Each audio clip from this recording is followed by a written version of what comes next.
Ano kasi ako Yes. lately. Ano yan?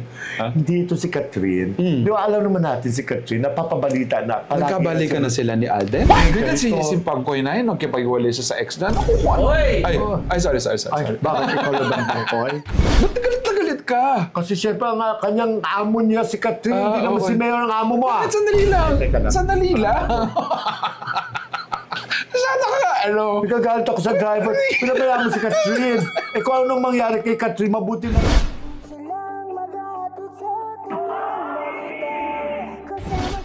This is it, politics.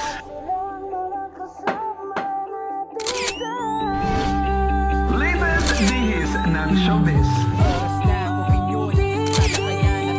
Akula, Dira.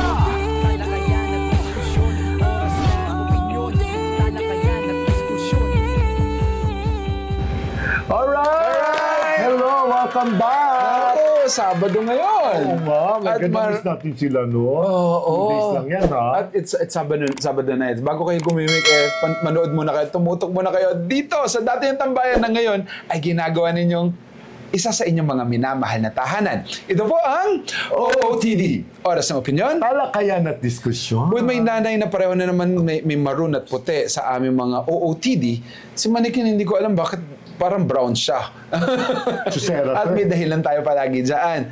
At ang ating political and showbiz official dome, ang ating minamahal na Jobert Socaldito. Naku, maraming salamat, mahal ko anak. Direct Chops Manansala. Oh my gosh, congratulations sa new home. It's so beautiful. Beautiful home. Inviting. Oh yeah. Invite na natin sila sa ating unang segment, ang This Is It, Politics. Ay, naku, na nakatapusan. Pag edukasyon naman kasi, ang sarap tutukan. Kapag anything that has to do with education, lalo na pag sa mga pagbabago, gusto may mabaguhin about our curriculum, parang alam mo, it gives me interest. It will never end, Nay.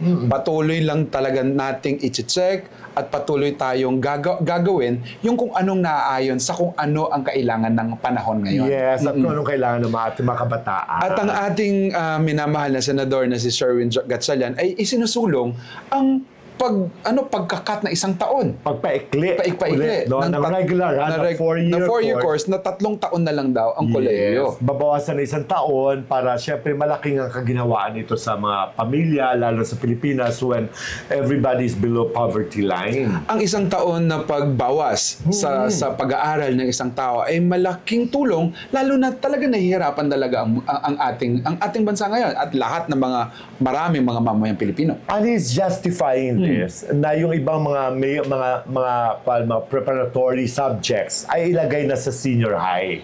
Kumbaga para at least mga major subjects na ilagay mga general subjects daw ilagay na sa senior high, which makes sense. Actually, pwede rin naman. That's very, very logical. At saka, malaking tulong yun, no? At saka, nakaka-impress din naman yung... Naalala ko noong batch namin sa Trinity University of Asia, ladderized ang course namin. 3 taon lang talaga. Kumbaga, may mga summer may mga summer lang kami noon.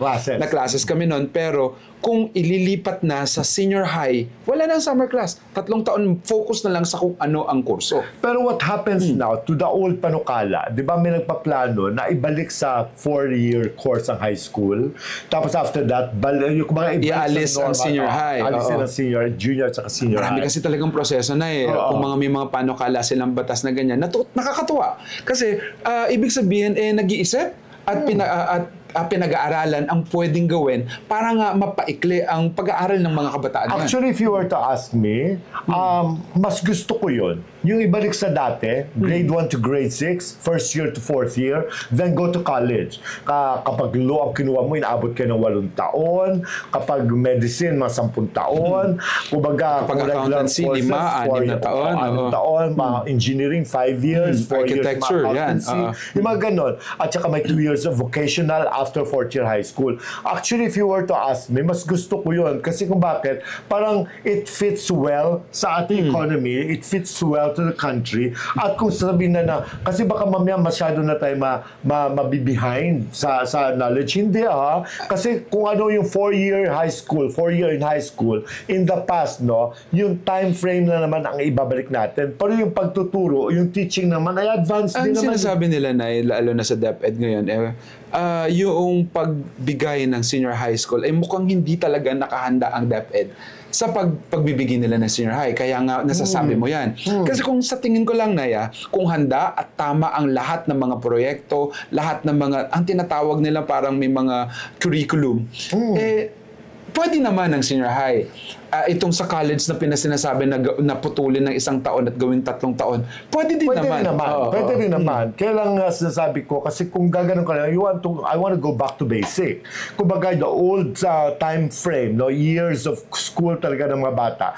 Kasi in terms man of yung pagturo, because high-tech naman tayo ngayon, computerized na lahat, ang laking tulong. Kumbaga, instead of pahabain siya, dapat pinapaiksi mo yung panahon, kasi nga, yun naman ang purpose di ba, ng pagiging high-tech na natin, di ba? Ano pa naging purpose niya kung lalo pang patatagalin pa? Parang wala rin siyang silbi. Kasi dati ka pinahaba talaga na may mga high school graduate na hindi nga nakakabasa. May mga high school graduate na kulang sa arithmetic. Pero wala kang magagawa doon. Dahil yun sa kasanayan na meron ng mga gurong meron tayo. At saka yung mga estudyante, dapat tutukan talaga nila. Hindi lang ng mga teachers na tututok sa kanila, pati pamilya nila. Because di ba, kami, nung mga panahon namin, o yung sabihin nyo, panahon nyo na babalik nyo. Of course, no? Kasi syempre, yun naman nakagisna namin. Bakit kami naman maayos naman? Natuto naman kami because we showed interest. Mahirap pa nga yung style ng pag-aaral namin dati kasi talagang if you want to go to the library, you have to go to the library. Walang cellphone. Talagang pag-aaral ka, magsusunog ka ng ilay. Focus ka talaga. Na kumbaga, wala nga tayong mga tulong ng mga computer, no, nothing at all. Kumbaga, bakit namin nalagpasan yun? At saka bakit naging successful naman? Matatalino. At saka we're talking about may mga policy kasi ang DepEd ngayon na maaaring kailangan na nilang i-check. Lalo yung child protection policy na masyado nang nagiging OA yung pag-protect na sa mga bata at hindi na nagiging independent ng mga bata. Sa panahon ngayon na puro cellphones at puro gadgets sa mga bata na hindi pwede yung child protection policy talaga, hindi nakakatulong para sa akin. Diba, lahat ng kabata may cellphone, Diyos ko, ginagamit na nga nila ito habang sila nag-aaral. Diba, i-google mo lang ang maraming bagay, makuha mo na at malalaman mo na yung sagot. Diba, that entails na dapat nababawasan yung time, yung oras ng pag-aaral because nga, nandun doon yung mga sagot, mas mabilis nilang nasasagutan yung mga katanungan. Sa tingin ko na talaga polisiya. Polisiya, yung curriculum, i-check, i-repaso, ipagandahin lalo, nang sa ganoon ay maging tama at may dekalidad ang edukasyon na meron tayo. Ayun, tama. Kung halimbawa, hindi na maibalik yung original na plan nila na ibalik sa 4-year ang high school, tapos wala na senior, junior, senior high na ganyan, na tulad yung additional 2 years na ito. Maganda itong panukala ni Sir Gatchalian. Yun ang i-apply ninyo kasi malaking tulong yan. Isang taon na makakabawas sa gastusin ng mga magulang. Malaking bagay sa pamilyang Pilipino yan. God, Diyos ko, mas marami ka, madadagdagan na ang future graduates natin, ang makapag-aral ng diretsyo. Maganda sana ang K-12 na to, Nay, kung tama ang bawat curriculum. Ang nangyayari na bawat pagpalit ng bawat secretary ay nagbabago. Nagbago pero hindi umuunlad. Paano tayo maging Reds K-12? Diyos ko, 80% ng mga tao sa bansang ito, wala nga makain. Nagdagdag pa kayo ng 2 taon. Ang syunga-syungan nyo. Oo. Gusto kong sabihin sa kanila, kung sa Amerika ka, at United Kingdom ka, or Canada ka, these are developed countries, mga first class first world. Sa first world, it doesn't matter. It's fine. Pero sa mga bansa tulad natin na third world, na Diyos ko, 90% nga is below poverty line, nagdagdag ka pa ng 2 taon, hindi. Ayan tuloy, kukunti na nakakapagtapos ng senior high. At saka yung college na hindi na nakakaapak ng college. Pero malaking bagay naman talaga na merong libreng kolehiyo na ngayon na binibigyan ng state universities. Umuunlad, may mga senador tayo na talagang chine-check kung anong pwedeng maibigay sa mga mamayang Pilipino. At ako saludo ko sa mga ganong senador. Ayan ha, at least may ginagawa si Senator Win Gatchalian, ha? At least hindi sila nakafocus sa mga dismissal lang ng mga impeachment lang, case. Sa kanya nag-impeachment talaga tayo meron na eh. meron siyang ginagawang matino. Yun ang ibig Nakakatawa. sabihin, di ba? Nakaka-excite na may mga pagbabago at may mga senador na kagaya ni Sir Win Gatchalian na nag-iisip kung paano pa mas mapapaunlad at makakatulong sa lahat ng mga mamamayang Pilipino ngayon. He's a thinking senator at nakaka-impress. Nasanay lahat kagaya niya. Yes! Okay, go! Yun!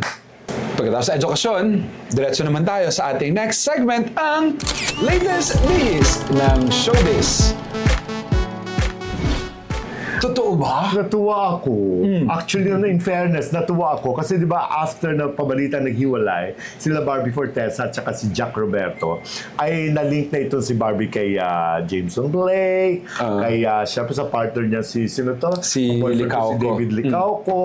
At maraming mga umaali-aligid sa kanya, di ba? At saka syempre na-confirm natin na talagang naghiwalay sila. Na ito yung paghihiwalay nila, masasabi natin, ito yung paghihiwalay na matured. Matured. Na hindi pinag-usapan, hindi naging nagbastusan, hindi nagsabi ng kung ano-anong mga pangit sa bawat isa. Yes. At pinag-usapan man ng marami mga netizens, ay they kept their mom. Something na naging respeto pa rin ang ibinigay nila sa bawat isa. Kaya kapansin-pansin sa isang event yata ng GMA7 recently, Ito no? yung 75 and beyond. Parang ganon. Nakita doon na lumapit si Jack sa table ni Barbie at they were talking. Kumbaga si Jack nakatayo at si Barbie was looking at him sa kanyang direction. Tapos they were talking kung ano mo pinag-usapan nila. Siguro parang nag-hi hello or whatever na nakita mo na parang bang hindi sila nag-isnaban. Matured. Mature. Alam mo nakakatuwa. Yan ang gusto ko. Gusto ko na makita sa mga artista. Na dapat ngayon, dahil nga mga artista sila, dapat ganoon silang kumilos at yung pagkilos at ipinakita nilang respeto sa isa't isa. Kasi Nay, kapag nagmahalan kayo ng ilang taon, naging masaya naman kayo ng mga panahon na yun. Oo, na-cherish nila kasi yung Hindi mo good pwede, memories hindi nila. dapat na itapon nyo lang. Kahit naghiwalay kayo, itong kagaya nilang Jack Roberto at sila Barbie Fortesa, masasabi mong isang artistang huwaran. Parang nag-held hands pa yata sila no? Parang kitang-kita, no? Pero kaya sabi ko, ako naaliw ako, napaka-dissenting bata. Ako, I know Barbie for a fact na talagang dissenting bata ito. Diyos ko, pamilya Alonte yan, mga political families yan ng Binyan. At saka, kumbaga, dissenting bata. Diyos ko, naalala ko pa nga dati, nakasama ko pa yun sa table, kasama mami niya. Si Barbie, yung parang, akala mo, di ba, yung parang probinsyana lang, na parang manang-manang lang na naka-raffles pa, yung damit, napaka-simpleng bata, na cute lang. Tapos hanggang sa, she made it big. Yeah, no? nag-evolve. Oy, naku. At saka napaka-flawless, nakita ko yung pelikula niya, At ang galing napaka-sexy umarte. niya. Oo. Napakaganda ng bata. At saka si Jack talaga is very close to my heart. Napakabait niya sila ni Sanya. Kasi yung managers nila, ay kinonect kami sa kanila. Alam mo, pag nakakasalubong namin yan, napaka-respectful. At saka wala ka marinig sa kanilang may skandalo. Hindi sa, kasi mga matulungin ito, makapamilya, bilib na bilib ako sa mga batang yan. Na ito na, after itong sa 75 yan ng GMA7 na nakita si Jack at saka si Barbie, bigla naman nagkaroon ng kontrobersya. Itong si Barbie Fortesa, na sila na raw, parang merong something sa kanilang dalawa ni James. Yun nga, nakita ko parang picture, parang video na naka-healing pa siya sa balikat niya ni Jameson Blake. Barbie, nung nahamon naman ako kay Blameson. Teka lang. Alam mo, meron ako sa cellphone ko yung 4 ng mga sexy pictures niya sa bench. Oo, yung mga jukol-jukol na doon. Oh my God. Itinago ko yun sa sa ating file. Kasi sabi ko, isa ito sa mga batang gusto ko. Alam mo si Jameson Blake, yan ang member ng ng Star Magic. Member yata ng hashtags yan. Na sa Hong Kong nag-aaral yan. Isang decenteng pamilya meron si Jameson Blake. At the same time nung makitang parang binigyan ng kulay na parang sila na may something sa kanilang dalawa. Okay lang din. Kasi alam ko naman kasi okay lang din. Pero share mo naman pag may time. Share. No? Kasi alam natin na love team lang naman sila ni David Licauco. Kasi di ba si David Licauco ay pinakita natin na parang may girlfriend. Yes. May girlfriend siya. Pero alam mo, na pinatunayan na ang paghihiwalay ng dalawa ay hindi dahil sa third party. Yes, oo. Wala, kaya hindi si David ang naging dahilan. Kung bakit sila naghiwalay. Pero kung sila man ni Jameson Blake, okay lang. Jameson huwag mo lang seryosohin mo. Sana lang seryosohin mo naman si Barbie. Kasi si Barbie Teka lang, wala pa sila. Ikaw naman, Wala pa naman. Kung sakasakali lang. Sakasakali lang. Seryosohin mo naman si Barbie. Sakasakali lang. She deserves respect and love. Kaya ako gusto ko yung pinakita ng dalawa dahil nga mga artista sila. Mas maganda huwaran palagi ang ako nung pinapakita nila in public. Yes. And Maganda yun. And what they did is something na parang talagang dapat tularan at yun ang tinutularan. O hindi tulad ng ibang mga artista na syempre puro hala, paringgitan, parunggitan, parinig, Ganyan si ganito. Pangkoy na yun, nagkipag-iwalay siya sa ex na. Oy! Ay, sorry. Ay, bakit ikaw na bang Pangkoy? Di loyal talaga. Loyal. Bakit? May maraming Parang lang Pangkoy. loyal to loyal. Oo. Ano to? Mary Grace Piatos lang? Ay, naka. Oo. Anyway, ay, tama ka. Alam mo, yun ang magandang tularan. Ito sila, Barbie at si Jack, na kahit hiwalay na sila, ay they maintain that decency, that respect for each other. Kumbaga, maganda yun. Kasi, kumbaga, wala kang dapat pangilagan. Kapag alam mo, pag nagkita sa labas, alam mo, hindi sila magsusuntukan, hindi magsasampalan. At yun ang dapat. Yun ang dapat. Yan ang dapat. Kaya Barbie, thank you for showing this kindness, no? At saka Yeah. decency. At sa'yo, It may be sa'yo rin, hard. Jack. Sa'yo rin, It Jack. may be hard, but at least, dahil nasa public sila, at alam naman maraming mga camera nakatutok dahil nga in public sila, they were civil and they were so respectful for each other. At mukhang naka-move on sila Totoo, na ayos. totoo. Oo. Na itong Pero susunod teka lang, sino naman kay Jack? Parang wala, no? Si Jill? Poy? Jack and Poy. Ako, Jack and Poy, oh. Si Gilda. Jack. Lumang-luma, ha? Okay. Itong next na pag-uusapan Na ito nga yung nakapag-move on, no? Parang naiyak ako. Habang kumakanta si Miss Ice, si Ice Segura, kinantahan niya sa kanyang eulogy ang kanyang pinakamamahal na ina. Kinantahan niya si Mami Karin ng Everything I Own. Everything I Own is originally sung by Bread, yung Bread. At saka alam ko history ng song na yan. Akala ko dati yung kantang yan na ay para sa lalaki for a girl, no? Hindi. That song was intended for Paano his kasing father. chorus na? Chorus na. You sheltered me from harm. Actually, ginawa ito sa kanyang late dad. Kept me warm, kept me warm. Yung chorus. I will give everything I own. Grabe mo kinakanta Give ni up Aiza. my life, my heart, my own. But I will give everything I own. Ano ba kinakanta ni Aiza, just Nay? to have you Back again. It was so, we felt it. We cried with Aiza. I can relate with her. I felt her. I really felt her. Because this is, it just so happened kasi that this is one of my old favorite songs, no? One of my favorite songs na kaya pinakanta ko to kay Michael Pangilinan sa pinodus ko album sa kanya kasama yung Bakit Ba Ikaw? Grabe yung mensahe kasi, no? Parang, Beautiful. It felt home. Ang lapit-lapit sa kung anong nararanasan ni Aiza. Na damon-dama ko, kumbaga sabi nga niya, ayaw nga raw niyang kantahin, pero alam niyo, favorite song na niya ito because, pero you carried it through Baby Girl, Aiza. Baby Girl ko yun, kasi Aiza, sige, I'm so sorry, anak ka. Pero syempre, you're the little Aiza. Marami umiyak, marami nakiluha, at niyakap. Ang ganda ng pagkakanta niya. Naiyak talaga Hindi- ako when I saw her. It was telling a story. It was a story.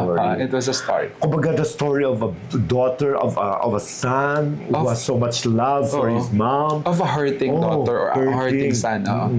Totoo yun, di ba? Kung mahal na mahal mo ang iyong magulang, tapos kumbaga, whatever accolades, sa mga laurels you have at the moment, willing mo i-give up lahat yun. Sana may balik lang siya. Parang yung kanta ni Kay Cal, yung isang araw, parang nakikiusap siya kasi namatay yung kanyang, yung taong yun. Kumbaga, nang humiling siya sa Diyos na bigyan mo pa ako na isang araw pa. Alam mo yung the extension. Kung Pero pwede lang, no? Kumbaga, these are the songs that really touch our hearts, no? Kasi alam natin ang pinanggagalingan na Aiza because si Mami Karing all her life ay hindi niya pinabayaan sa Aiza. Pati si Daddy Dick. Si Daddy Dick, ang father niya, nauna lang a few months ago. Tapos ito si Mami Karing na alam natin na hindi yan nagkulang. At even si Aiza, in fairness to her, kumbaga hindi siya nagkulang sa pag-aruga sa kanyang ina. Hindi niya iniwan Isang yan. pagmamahal ng anak na ibinigay at ibinalik ng tunay na pagmamahal na naranasan sa kanyang ina. They are ideal family. Kaya ramdam ko si Ice na Even si Liza Dino, si Guerra, kanyang partner, kanyang asawa, ay damang-dama mo ang sakit na naramdaman niya na pagkawala ni Mami Karing because, Mami Karing was also a mom to her. Kumbaga, tinanggap siya, niyakap ang kanyang relasyon. Sa pamilya ni Ice, muli ang aming pakikiramay, isang mahigpit na yakap. We love you, Ice. Saka Mami Karing, you're so loved by the whole country. Kumbaga, maligayang paglalakbay. We love you so much and we'll truly miss you. Ayan. Na yung namimiss natin, na pag-usapan na natin isa pa, ay si Catherine Bernardo. Ay, naku, may kwento siya. Ano yan? May kukwento ka pala sa amin. Oo. Alam mo, hindi ko sinabi sa ito kanina. Diba? Malihim kasi ako lately. Ano yan? Hindi ito si Catherine. Di ba, alam naman natin si Catherine, napapabalita na. Nagkabalikan na sila ni Alden? Hindi. Sorry. Hindi naman sila naging John Alden. Ay, sorry. Ikaw, pinipilit mo ba? Nagkakalit ka? 10K. Andito ka pa na. Tawa mo lang yan. Alam mo na. Okay, si Catherine, hindi sila nagkabalikan ni Daniel. Oo. Kasi di ba, even before elections, di ba noon pa, even last year pa ito napapabalita si Catherine that she is seeing dati pa, no? Si Alden Richards. Hindi, Ay, si sorry. Mark Alcala. Ng Lucena. Yung batang mayor. Yes, yung gwapong batang mayor. Na that time, mayor na ba siya that time? Mayor, oo. For the election. Oo, for the election. Alam mo, nakikita na yan sila last year pa, napapabalita na Diyos ko, napapabalita. So ano nga nangyari? Oo, eto na. Oh. Bago yan, syempre, kwento muna ako. Kwento ko na. Kasi Sige. napapabalita Excited. sa vlogs ng ibang friends natin, diba? Na pupunta raw si Catherine doon na mga minsan 6:30 na umaga kasi pag wala siyang trabaho sa Manila. Tapos pagdating niya doon sa Lucena, magkikita sila ni magkikita sila ni Mark. Pero yung kotse ni Mark nakatabi na sa kotse ni Catherine. So ang gagawin ni Catherine, lilipat doon sa kotse ni Mark tapos mag-uusap sila. Hindi ko alam bakit sa kotse sila nag-uusap Baka private. Baka kasi pag nakita sa labas kasi issue yan. Siyempre, Catherine Bernardo yan they cannot go to the house of Mark, diba? Hindi naman sila pwede pumunta sa restaurant kasi pagchichismisan sila. So yun ang pinaka-private moment ang magkwento. So ano nga latest? Ano ngayon? Ano nga? Di ba nanalo ulit si Mark ng Kalas Mayor? Nag-oath-taking. Mag-oath-taking talaga. Oath-taking. Nasaktan ka. Pula. Oath-taking. Na-invite si Catherine. In-invite? Invite si Catherine. In-invite sa? Sa oath-taking Sa oath-taking. ni Mark Alcala. Kasi in-invite lang. In-invite. So dumating naman si Catherine. nandun. Yeah. Pero hindi nagpakita in public si Catherine. Hindi sila pakita. Oo. Kumbaga, driver lang. Support niya, lang. niya. Oo. Support lang. Ngayon, doon sa kanila. Sa kanila. Sa kanila. Ayon sa akin, sir, kwento lang sa akin. Ano yan? Oo, ganito daw. Yung grupo ng driver ni Mayor Alcala, oo, ay nagiinuman. Nagiinuman. Yun ang kwento sa akin. Pwede itong i-deny or confirm lang kung gano'n. Kasi minsan may mga playful talaga ng mga mag-amo di ba? Tapos, ang sabi di umano, kwento lang ito, ang sabi di umano ni Mayor Alcala, parang nag-joke siya sa driver niya na naginuman. Yayain yung uminom. Yung driver ni Catherine. Lasingin nyo. Para hindi makauwi si Catherine. Kasi siguro gusto niya magstay pa si Catherine ng a little longer. A little longer. Kasi di ba, syempre, pumunta na si Catherine para to support. Sa kanya. Kahit hindi nagpakita in public. Kahit hindi nagpakita in public. Kasi syempre, iba rin kasi yung feeling if you're Catherine Bernardo yan. Catherine Bernardo, tapos ito si Mayor, na hindi ko alam kung mag-boyfriend sila or nagliligawan or magkaibigan lang. Pero sabi ni Mayor sa kanyang driver, lasingin nyo. Yung So, Nalasing. Si Catherine. Yun ang hindi ko alam kung Dalawang nalasing araw eh. daw yatang nalasing. Oo, kaya nga hindi nakabalik si Catherine. Kasi Catherine hindi marunong mag-drive. Kumbaga, siguro he found naman a special place for Oh, Catherine at saka to pwedeng stay. pahinga muna ni Catherine kasi sobrang... Wala namang work. May work siya kahit super recently lang sa PGT, pero at least ngayon nakapagpahinga siya. Oo, at least may pahinga siya. At least may 2 araw siyang pahinga. Yun ang dahilan, di umano, ayon sa aking source, kung bakit hindi nakabalik si Catherine kagad sa Maynila. Kasi nga, nilasing yung kanyang driver. Nalasing ito naman driver na to, but naglasing-lasingan. Oy, alam mo ikaw driver ka, pagagalitan kita. Kapag ikaw ay nagmamaneho sa iyong amo, kahit saan kayo pumunta, ay hindi ka dapat Oo uminom. nga, lalo na Catherine Bernardo yan. No? Babae pa naman ang amo mo. At saka alam mo naman that she's a very busy girl. O, Baka sabi natin, naglasing-lasingan lang. ay, huy, hindi mo pa rin dapat ginagawa yun. Hindi ka dapat umiinom. Dapat ihatid mo muna yung amo mo pabalik sa kanyang tahanan. Ayaw. Ayaw. Unless si Katrina ang nagsabi sa'yo na pwede kang uminom, pinayagan ka kasi ready siya na hindi umuwi. Eh, siyempre si Mayor na nagsabi lasingin eh. So parang meron Hoy, may lisensya. Kahit presidente pa magutos sa'yo.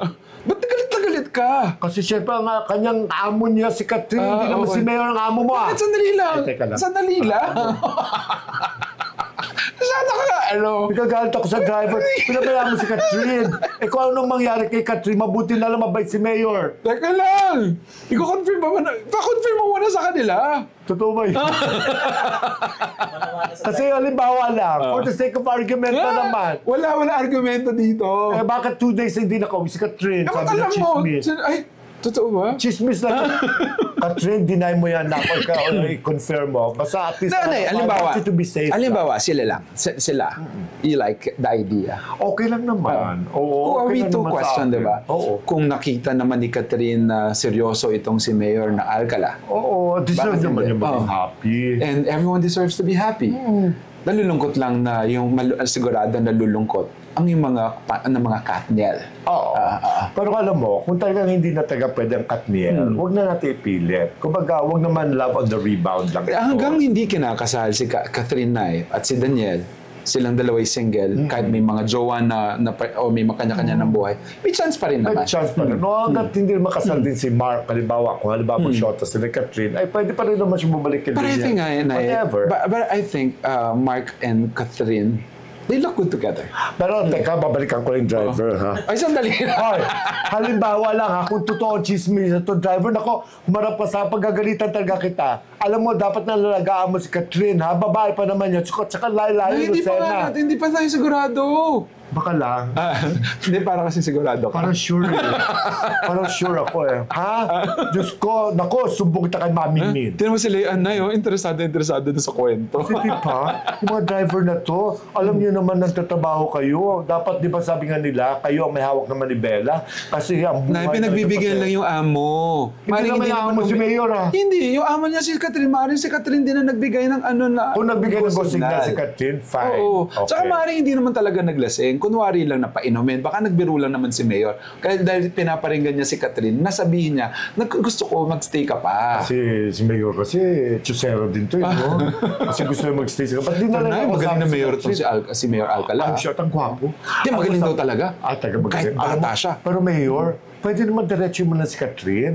Huwag mo nang pati yung driver niya. Kasi masasana yung driver. Alam mo ba, Mayor, masamang president. Sandali lang, ba't kay driver ka nakafocus? Hindi kasi masamang president siya. Halimbawa man, President o president? President. Yung president ay si Marcos yan.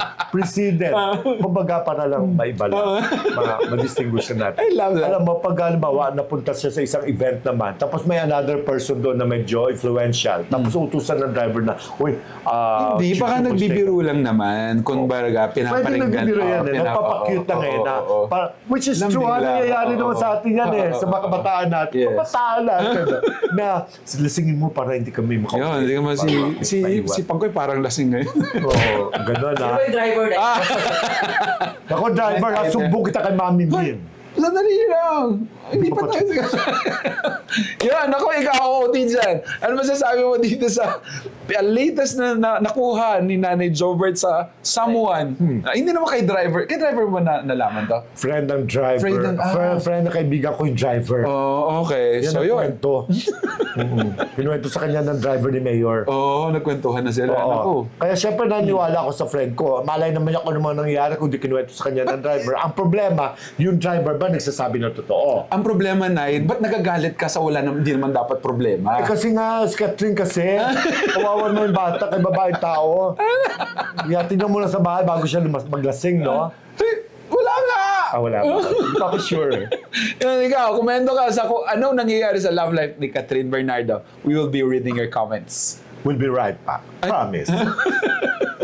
Hi, Siyempre, naku, dahil na-stress ka na dahil sa pagiging ano niya. Driver talaga yun. Punta mo na ako sa Deluxe pa. Oo. Wiggle ka pang koy. Pupunta mo na ako sa Deluxe pa at magpapamasaya ako. Diyos ko, na-stretch ako. Located sa Scout Fernandez, corner, Tomas Morato. Hanapin Sa si gilid Vince. ng Chili's. Hanapin si Vince Marapolores. Malinis, mura lang. Nako, magtsikahan tayo doon. Chili's, padala naman kayo dito ng chicken wings. Baka naman. Lagi ko nang binabati kayo, no? Sa lahat naman nanonood ngayon sa ating episode ngayon, maraming salamat sa patuloy niyong panonood. Of course, ang ating mga team abroad at team OFW na nandyan na namimiss daw ang Pilipinas at tayo ang isa sa mga nagyayumayakap sa kanila para mapalapit sa kanilang At Pilipinas. gusto ko lang batiin sila Carlo at Nanette Nazareno, Chino Hills, California. Ang alam ko si Nanette, at paborito niya si Catherine. Oh. Alam mo ba, Nanette, nachichismi si Catherine sa mayor ng Lucena, si Naku. Mark Alcala. Eto na, diretso na tayo. Hula! Bira! Birahin na yan! Hindi nga. Driver! O hindi ha. Huhulaan lang. Walaan lang. Oo. Pero ito'y kwento. Kwento na naman! Oo. Juicy na mga kwento mo na ya. Lately, dami kong nakuha ang kwento. I know. Mula sa isang anak ko rin. Ito na. Tungkol ito sa mag-talent manager. Yung manager na ito, gay talent manager ito, marami siyang mga talents, na marami siyang mga hawak na mga artists, no? Singers, actors. Alam ko yung isang... Ano? Ito na. Ito na ngayon. Ito na. Yung isang kanyang lagang lalaki na sumali dati sa isang male pageant. Yung pageant. Gwapo ito. Sikat na sikat. Crush My mo nga God. yata Crush ako eh. isa sa mga Oo. crushes ko. My God. Wala na ba natirang lalaki? Lahat na lang crush ko. Oo. Eto. Di ba kung kani-kanina. Pero si Daddy Doc. Ha? Crush ni Daddy Doc to. Crush niya rin to, Daddy Doc. Diyos ko, naku, hulaan mo ha. Ilan naman ang crush mo. Isa sa mga crush mo. Alamin mo kung sino sumali sa male pageant. Okay? Na di umano ay karelasyon pa. Kung kani-kanino siya nalilink ng mga girls, ha? At alam mo, parang hindi naman siya talaga nachichismis sa kahit kaninong gay. Nailang nga sa kanya ibang gays. Diba? Pero ang totoo daw niyan, ang jowa niya talaga, ang kanyang silent jowa ay itong kanyang gay talent manager. Mag-jowa pala sila. Totoo ba? Alam mo, ingit-ingit ako kay talent manager. Kaibigan ko to. My gosh, kababayan ko siya. Totoo ka ba? Oo. Oo, kababayan ko siya. Pero huwag natin sabihin. Of course, of course. Nangyari, ha? Dot naman siya. Jowa pala niya. Itong crush namin. Swerte mo talaga, friend. Nasa iyo na lahat. How to be you. How to be? How to be you. Diyos ko. Wait lang, di ba, kaya hindi natuloy sila ng kanyang love? Yung ka-love team niya, nakala natin sila. Akala natin sila, hindi. Pang-front act na nila yun. Pang-front na nila. Silang dahilan. Oo. Pero ang totoo niyan, pag sumasapit na ang malamig na gabi, ay siya ang kanyang katabi. Oh my God, nag-rhyme! Nag-rhyme! Yung talent manager mukhang hindi na natin Oo. Hindi naman interesado ang tao sa talent manager. Diyos ko. Interesado sa sino kaya itong lalaking ito. Oo, sino na eh. Excuse me. Pinoy ba siya? Excuse me. May lahi ba? Oo, lahing... Hindi siya taga West Philippines dito. Ay, nakuntong! Taga-Pilipinas siya. Taga-Pilipinas siya. Oo. So, ang pangalan at apelyido, merong I? May I at saka may A. Oo. God, may Mickey Mouse. Oo nga. Ba to? Ay, siya! Kasi Arnold Bigafria! Sila nga! Nahulaan na yung pangkoy. Ako. Kapag may makahula, na hindi in-edit, bibigyan ko ng 1 book. Yun, ako, Swerte mga naman OT yan. dyan, maraming salamat. Sana hindi kayo uupo sa row 4 na sinasabi ninyo palagi. Kung At may mas sana, mataas pa sa row 1, baka doon kayo mapunta. oo, no? Pero madali lang naman siyang hulaan, no? Pero kung ano man, Nay, it's your choice. Yeah. At saka Wala namang masama.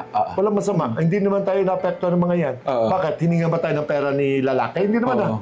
Tsaka mukhang matino naman talaga itong lalaking ito. Tsaka hindi tayo hininga ng opinion. Masamang hula lang tayo. Okay. Yan na. Naku, maraming salamat sa patuloy niyong pagmamahal sa amin. Ito po ang OOTD. Oras ng opinion. Talakayan at diskusyon. With my nanay na nagalit sa driver, bigla. Tawan-tuwa naman ako sa Ay, driver. driver, Ha? Uy, tama na! Ang ating minamahal nanay, Jobert Sokal dito. Maraming salamat, mahal kong anak. Direct Chops Manansala. Basta sa lahat ng drivers all over the world, alagaan yung mga amo nyo, ha? Huwag maglasing. No?